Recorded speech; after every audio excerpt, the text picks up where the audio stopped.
बुराड़ी क्षेत्र की उत्तराखंड कॉलोनी की वैदिक वाटिका में कई रेजिडेंट्स वेलफेयर एसोसिएशन ने मिलकर मनाया स्वतंत्रता दिवस। इस मौके पर दिल्ली जनता दल यूनाइटेड के प्रदेश अध्यक्ष व एनडीए के इस विधानसभा से पूर्व विधायक प्रत्याशी शैलेंद्र कुमार व पार्षद अनिल त्यागी ने ध्वजारोहण किया। रेजिडेंट्स वेलफेयर एसोसिएशन ने ग्राम सभा की जिस जमीन को पत्राचार के माध्यम से बचाया है, उस जमीन के लिए शैलेंद्र कुमार ने भी कोशिश की थी। साथ ही इसी कॉलोनी में एक सरकारी स्कूल की जमीन को भी भू माफियाओं से शैलेंद्र कुमार ने मुक्त करवाया था।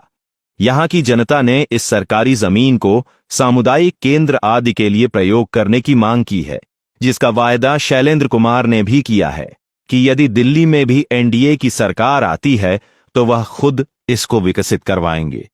स्वतंत्रता दिवस पर ध्वजारोहण में आसपास की कई कॉलोनी के गणमान्य व्यक्तियों ने, छोटे बड़े सभी ने भाग लिया और धूमधाम से ध्वजारोहण के बाद मिठाई बांटकर स्वतंत्रता दिवस मनाया। उत्तराखंड में हम लोगों ने ध्वजारोहण किया और हमने जो 200 वर्षों तक देश गुलाम रहा, गुलाम के बाद अभी हम लोग आजादी का सांस जी रहे हैं। 77 साल हम लोग गुजार चुके हैं।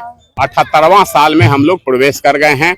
इस देश की आजादी के लिए जो हमारे शूरवीर थे, जिन्होंने अपनी शहीद दे करके आज हम लोगों ने इस खुले में सांस लेने का अवसर दिया है, उन लोगों को शुभकामना, बधाई, आभार, उन लोगों को हृदय से आभार दिया। और साथ ही साथ इस वैदिक वाटिका के विकास के लिए भी हमने लोगों के समक्ष कहा, जैसा कि यहाँ के माननीय वार्ड पार्षद जी ने कहा कि मनोज तिवारी जी के पास जाना है, उनके निधि से इसका विकास हो जाएगा। अगर हो गया तो ठीक है, अगर विकास नहीं हुआ तो आने वाले दिनों में एनडीए की सरकार अगर दिल्ली में हुई, हमारी सरकार अगर दिल्ली में हुई, तो मैं वादा किया हूं कि सुनिश्चित तौर पे इस वैदिक वाटिका का पूर्ण विकास होगा। अर्थ विकास नहीं, पूर्ण विकास।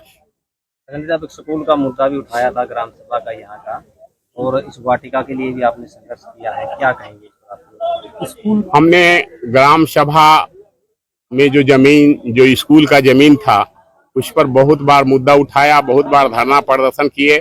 यहाँ के विधायक जी जो हैं वो बार बार कहते थे कि इस तरह का कोई जमीन ही नहीं है, ये गलत मुद्दा उठा रहे हैं, लोगों को गुमराह कर रहे हैं।